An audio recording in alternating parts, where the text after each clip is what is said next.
Are you willing to undertake a dangerous mission behind the enemy lines, knowing you may never return alive?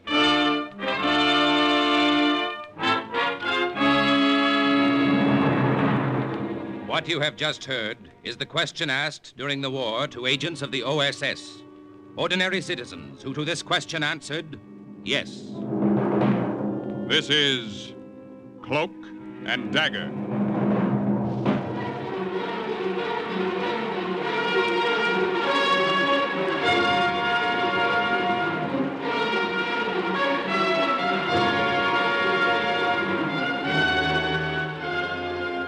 Black warfare, espionage, international intrigue.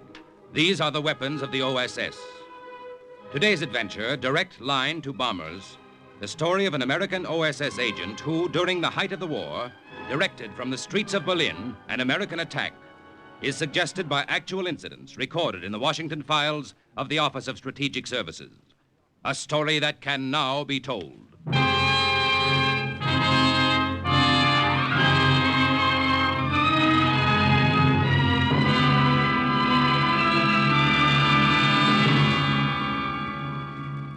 After you get back from a mission, you sit around and there's nothing to do but sit around.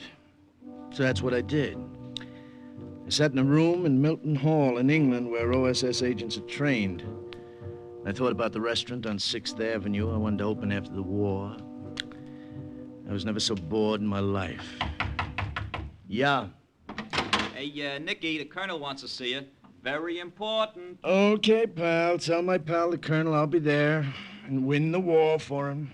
Da da da da da da da.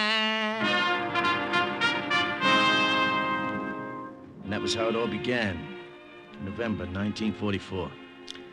After that, I didn't have time to be bored.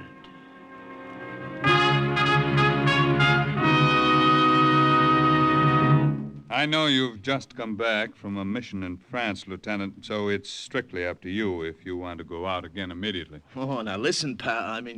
Colonel. If I have to sit around here and do nothing, I'll blow my top. You speak German, don't you?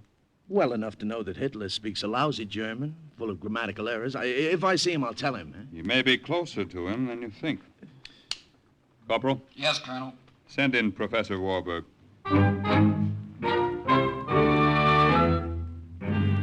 That's how I met the professor. He was a little guy with a beard. He weighed about as much as 10 cents worth of liver. And he reminded me of my chemistry teacher back in Lincoln Junior High School. Professor, tell Lieutenant Olesnikos just what you told me. With the greatest of pleasure, Colonel. Lieutenant, I am an escaped political prisoner of the Nazis, and I am here in England illegally. And you just walked into headquarters and told that to the Colonel, huh? Don't you know you can be interned? I know that very well. But I can no longer sit by and be idle while I have a plan that I know can help the Allies. What Professor Warburg suggests, Lieutenant, is that he be parachuted into Germany with another agent, make his way to Berlin. I assure you I can move about Berlin blindfolded. I know it well. Berlin? This could be interesting. What then? Then, with a radio transmitter, we could pinpoint military targets to American planes overhead. We could direct bombs from the streets of Berlin itself. Now, wait a minute. Walk around with a walkie-talkie in the middle of a raid carrying on conversation with bombers? When do we leave, pal? I am ready any time. Today, tomorrow, yesterday. The professor may have been ready yesterday, but the OSS wasn't.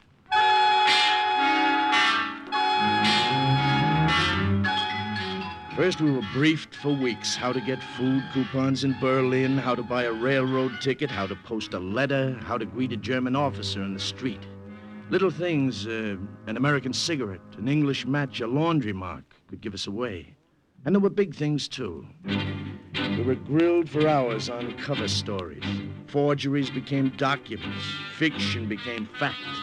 Passes, stamps, signatures. Everything authentic, everything ersatz, including my manners and habits. Till I was ready to pass as a citizen of Berlin. And then a plane took us high over German soil, and we jumped.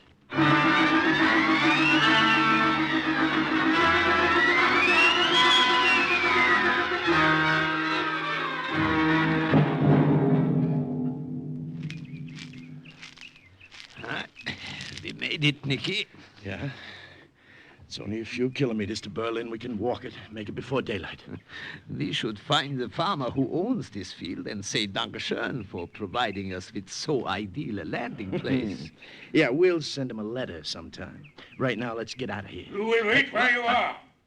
Kindly keep your hands in the air, unless you want that I blow your heads off, or that my dog tear you to bits. Quiet, Ron. You've been a good dog keeping so still. Well, as your farmer, Professor, you still want to say Dankeschön? Sit still. Do not talk. You have made a mistake, my friend. My companion and I got lost trying to find the road. We came by accident on your field. That's right. We, both of us, only recently discharged from the army. If you would care to see our papers right here in this knapsack. Halt! If you don't keep your hands up, I will let the dog go for your throat. I do not care to see your papers. I saw you parachute from an American plane. Uh-oh. Walk now to the barn. Rolf will see to it that you stay there. Won't you, Rolf?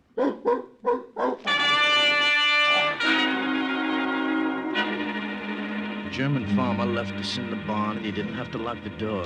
That big black Doberman with the impatient fangs watched us as if he wanted us to make a move so we could jump. Oh, if we get out of this, my friend, I shall never again be a dog lover. Professor, don't move, don't turn your head, just listen to me. Yeah, I'm listening. There's some harness straps hanging on a hook right over my head. I noticed them when I came in. If I can pull them down fast enough, I'll throw them over the dog when he leaps, try to entangle. Yeah, but there's some horse blankets near you. When I pull down the straps, throw the blanket over him. It's got to be fast. Better work. I'm ready. On 3, then.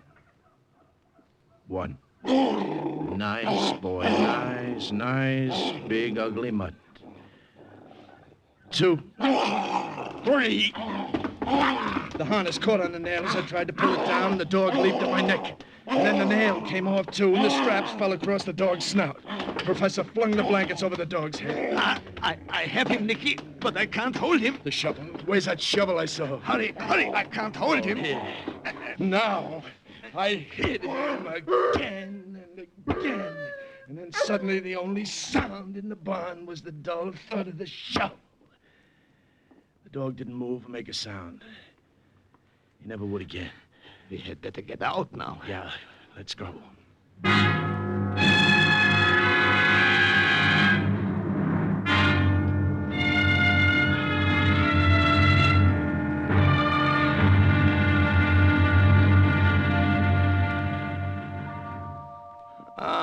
The smell of a bakery is always good. How fortunate it is I have only this morning made Pfefferkuchen, Joseph. Just the way you always liked it. How good to see you again, Anna. I told my friend Nicky that you would take us in, help us. Natürlich, Nicky. I will do anything I can. We may stay here then, huh, Anna? If all goes well, we will leave right after the raid tomorrow night. Yeah, 24 hours, all we need. Of course you may stay. I still live above the bakery. There is an extra room. My grandson Emil will not be home from the youth camp for a week yet. Youth camp? What could I do, Nicky? What could anyone do in these days in Berlin but ride with the wind? Until there is a chance to fight against it. Helping you and your mission will give me my chance. Little Emil. 8 years ago seemed like only yesterday. I used to sit with him on my lap here in this bakery and twirl my gold watch on the chain for him. Remember, Anna, how he laughed? Yeah, I remember. He has forgotten you by now. And you would not know him. He's 13 years old. Oh, 13 years old. Already they have poisoned his mind. I cannot get to him. I do not dare. He's a little parrot speaking only what is taught him. Nicky, some more coffee? No, thank you, Frau Leitner. More Pfefferkuchen or Apfelstrudel. A specialty of my shop. Apfelstrudel. No, thanks. 6 years ago, at this very table, I had Emil on my lap when the Gestapo walked in and arrested me. Yeah. They did not like what I taught in their school. What's that? Someone's coming. I don't know who it can be. Customers never come by this late. Grandmother, surprise, I'm home. Emil! What is, man? Emil, your manners. These are friends, just passing through Berlin. They are just staying the night. This is Herr Neudeck and Herr Josef. Wie geht's? Heil Hitler. Oh, yes, of course. Heil Hitler. I did not expect you until next week, Emil. How is it you are here so early? I won a great honor which I want to tell you about. I did not know I'd have to share it with strangers. Shame, Emil. These men were soldiers of the fatherland. Yeah? Yes, Emil, we were both with the elite guard of one of Rommel's Panzer divisions. Rommel. Yes, that is before we received our medical discharges. Oh, Rommel. Sit down, my boy. I will bring you something to eat, yeah? Don't you want to hear about the honor I received? Look, grandmother, on my sleeve. A red swastika. Yeah, red for the youth movement, and a swastika because I learned my lessons faster than the others. The commander-in-chief of the whole youth movement awarded me my swastika, and he told me I could take my vacation a week early. Are you proud of me, grandmother? Yeah, my boy. Yeah. Let me get you something to eat. Oh, no, I'm too tired. Going up to bed. Grandmother said you were staying here. Will I see you in the morning, gentlemen? Well, I'm not sure. Oh, they will be here. Now that you are home, Emil, I will sleep on the couch and give them my room. No, please. Oh, it is all right. It is settled. Good. Perhaps then, Herr Josef, you will tell me about Rommel. A great leader. Yes, perhaps. We will see you in the morning, Emil. Why do you stare at me? Do I stare, boy? I thought so. Have I met you before, Herr Josef? No, I am sure not. Your face. Ever since I came in. Grandmother, have I met him here before? No, Emil. Herr Josef was here before you were born, even. You have never seen him. It has been years, 15 maybe, before you were born. I suppose so. Well... Good night. Professor, he wouldn't remember, would he? Oh, how could he, Nicky? He was a baby that last day Joseph saw him, barely 5 years old. And the professor was 30 pounds heavier at least, and clean-shaven. Yeah. Anna is right, Nicky. Do not worry. He could not remember. Do not worry.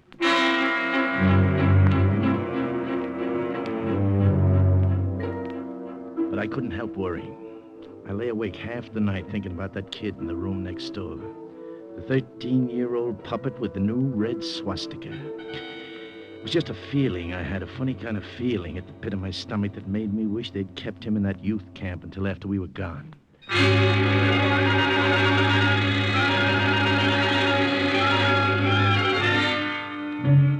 When I got up, the sun had been up for hours, and so had the professor. I went downstairs to the bakery. There was the smell of fresh bread baking, and I knew Frau Leitner was in the kitchen. But the professor was sitting at the table, swinging his watch on the gold chain and talking to that German quiz what kid. else have you learned, Emil? But why do you want to know? Oh, I'm just interested. I want to see how well you have earned that swastika. I stood at the bottom of the stairs and We listened. have a leader who has They didn't see revolutionized me. Germany. He is the greatest man who ever was or will be. When I joined the Führer's organization, the man in charge said, "Join no other organization but this. Forward, forward, the banner leads us to eternity." Oh, you have learned your lesson well. Herr Josef, are you sure I have never seen you before? Of course not, my boy. I seem to remember. Herr Josef, Good morning, Herr Neudeck. since we're just passing through Berlin, don't you think we ought to see a few of the sights before we leave? Yeah, you are right. We will leave now. Perhaps later, Emil, we will talk more.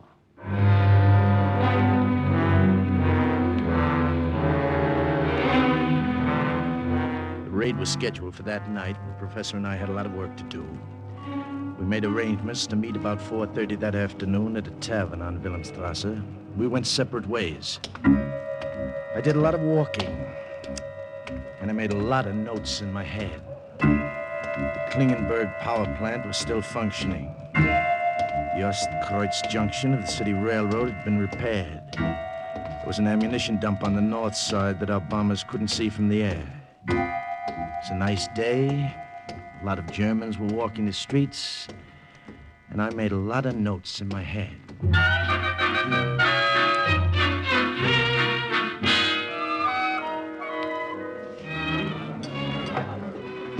You wish to order now, mein Herr? Nine later. I am waiting for a friend. Professor was 15 minutes late, and I started getting nervous. Maybe somebody had recognized him. I sat there and sweated it out. 15 minutes, 20 minutes, half hour.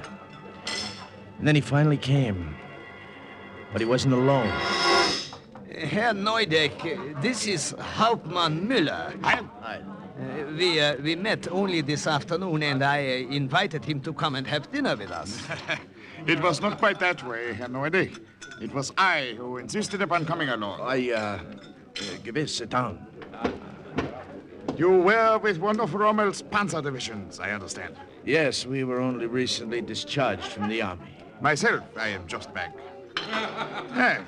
We will have much to talk about.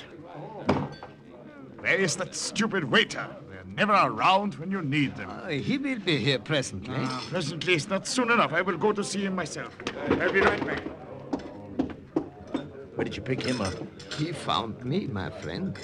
There is a reservoir near the rail line. I was looking around. I think he was a little suspicious at first, but when I told him I was with Rommel, he became more friendly. Yeah, I am beginning to believe I was in Africa myself. Just the same, I wish you could have shaken him. What did you find out? It was a profitable afternoon. And you? A profitable afternoon. Good. Shh, he comes back.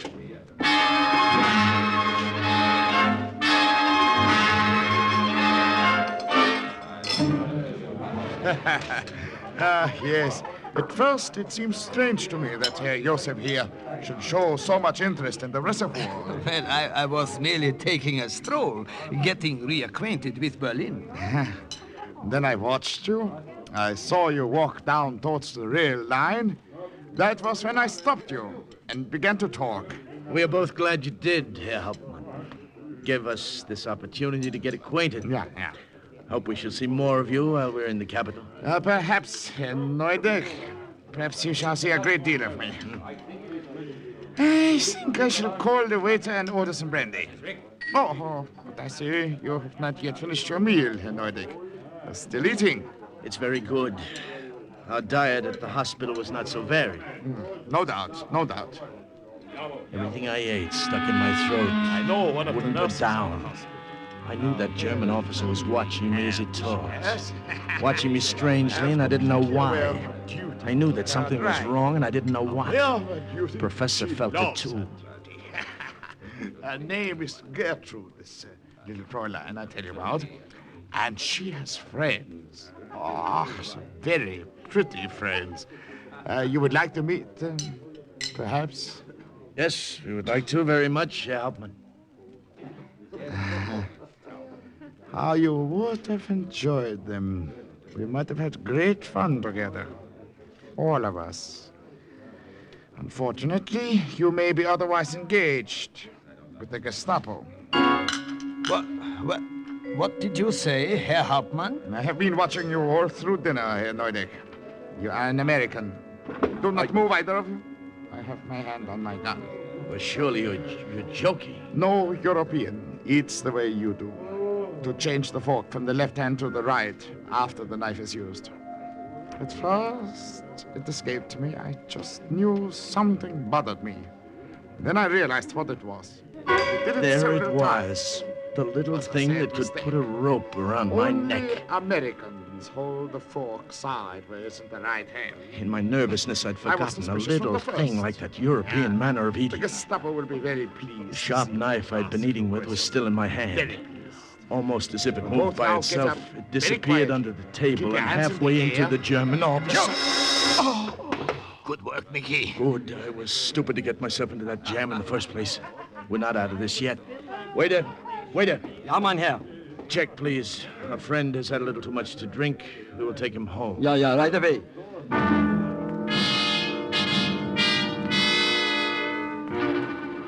Between the two of us, we managed to get him out of there. His head was rocking back and forth like a drunk. The knife was still in him, so the blood didn't flow very much. He kept his cape around him. All right. There is no one around here, Nicky. We can dump him behind this shed. All right. We're beginning to leave a trail a mile long. So long, pal. It was nice meeting you. Come on, Professor. Let's go.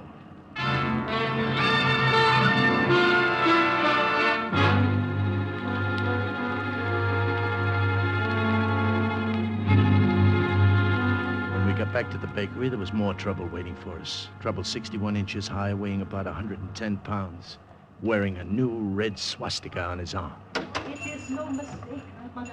They're in the kitchen. Something is wrong. Don't like the sound of that. Come on. Confusing you with someone else, Amy. No. Why are you so stubborn? This morning when we were that watch on the chain, I thought I remembered something, and just now how I did. Oh, you have never seen Herr Josef before, Amy. I have. When I was very little, the Gestapo came. They arrested a man with a gold watch on a chain. I tell you, he is the same one. Emil, they do not even look alike. And what my about boy. this broadcast radio I found hidden in your bedroom in a hat box?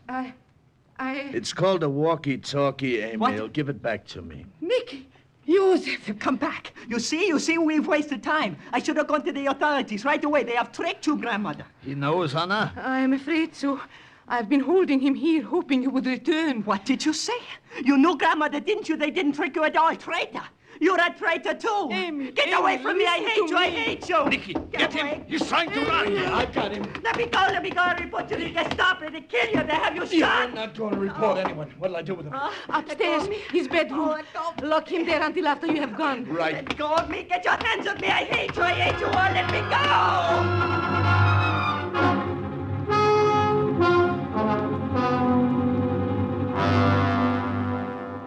You will have to come with us when we leave here tonight, Anna. You cannot stay now. Professor is right, Frau Leitner. That kid upstairs will turn you over to the Nazis so fast you won't know what happened to you. My little Emil, turn me in. Josef, would he? Yeah, I'm afraid he would, Anna. It is best that you come with us. We are going to try to get through the lines into France. Once there are underground workers who will help us. Yeah. Nicky, is it all right if I bring this tray of food up to him? He has not eaten. He's still such a little boy. Yeah, sure. You take it up, but don't untie his hands, remember? Yes, I will remember. Well, the raid ought to start soon. Let's go over this map. Make sure we have everything right, huh? Yeah. No, the rail line is here. Mm-hmm. Sector 2, grid B3. And if our bombers knock that out, Berlin's transportation is completely crippled. And here, on the map, power plant is in Sector 6, grid G5. Nicky, he's gone. What? Yeah, his hands. He got them loose. He lowered himself from the window with the bedsheet. What are we to do? He'll bring the Gestapo back with him. We don't know how long he's been gone. Professor, the window, quick. Yeah. The back door. There is a car coming. I There can is- see it. There is an alley and Now, we can... look, no time. They'll have this place surrounded. How do you get to the roof? The roof, yeah. Up those stairs. We can go to the other rooftops and perhaps There escape. better be no perhaps about it.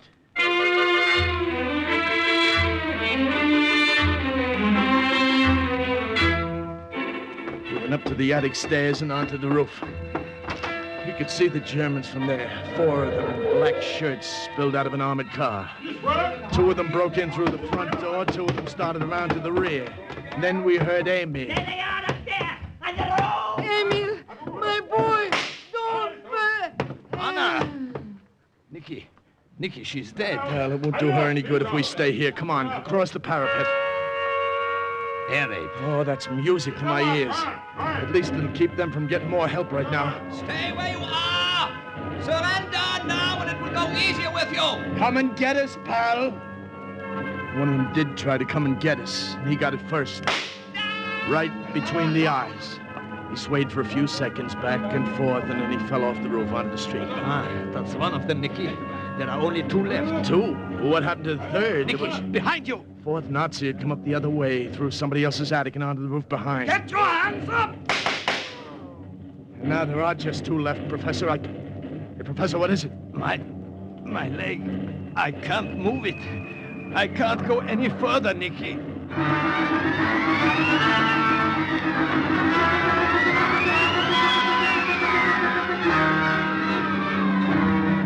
what happened afterwards was a nightmare. It was as if the earth cracked wide open. It was red hot and burning, and the noise of the planes and the yak-yak and the German guns and the bombing made my stomach turn. We crouched behind a parapet, and I held them off while the professor directed the bombs.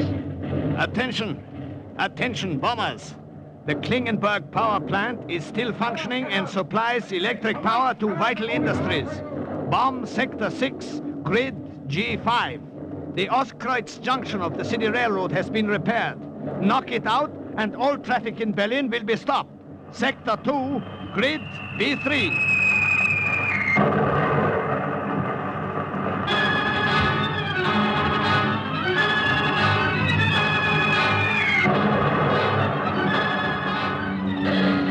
All right. Go now, Nicky, while there is a chance.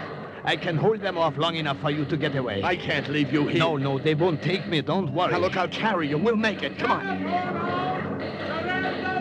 Listen to me, Nicky. Go across the next two rooftops and then down through the skylight. There is a tailor shop. Yeah, but Professor... Go out the back door there. It leads to an alley. Once over the fence, under cover of the raid, you can make it. Now look, I won't go without you. All right, I will change your mind. Attention! Attention, bombers! Hey, what are you doing? Attention, bombers! Imperative. Wait 2 minutes and bomb crossroads at Sector 7, Grid D3. Hey, Professor, what are you doing? You're crazy. That's here, this sector. Go on, run. Run, Nicky. I'll cover you.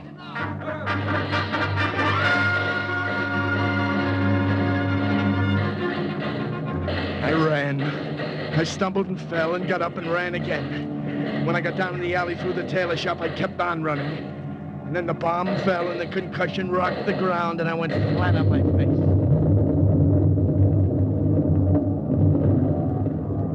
When I looked back, I knew that our bombers had made another direct hit. The professor had not only held off the Germans while I got away, but had kept them there until it was too late for any of them. A little German bakery that specialized in Apfelstrudel folded up as if it had been made of matchsticks. Somewhere in the wreckage, the professor, with his gold watch on a chain, was buried under it. And overhead, the planes headed back. There was nothing left for me there. I headed back, too. Lieutenant Gus Olesnikus made his way to France and after months from there to England. But his direction of the bombing raid from the target itself kept some of Berlin's major industries crippled and its transportation system paralyzed.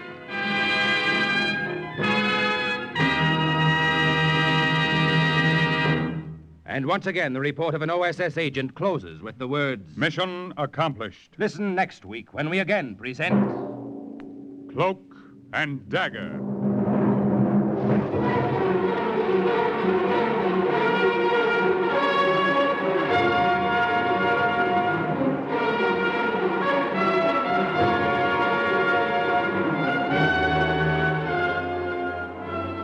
Heard in today's Cloak and Dagger adventure were Everett Sloan, Bill Zuckert, Lily Darvas, Barry Kroger, Michael Artist, Raymond Edward Johnson, Carl Weber, Jerry Jarrett, Bobby Weil, and Brad Barker.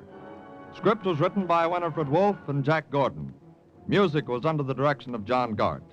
Today's true OSS adventure was based on the book Cloak and Dagger by Corey Ford and Alistair McBain.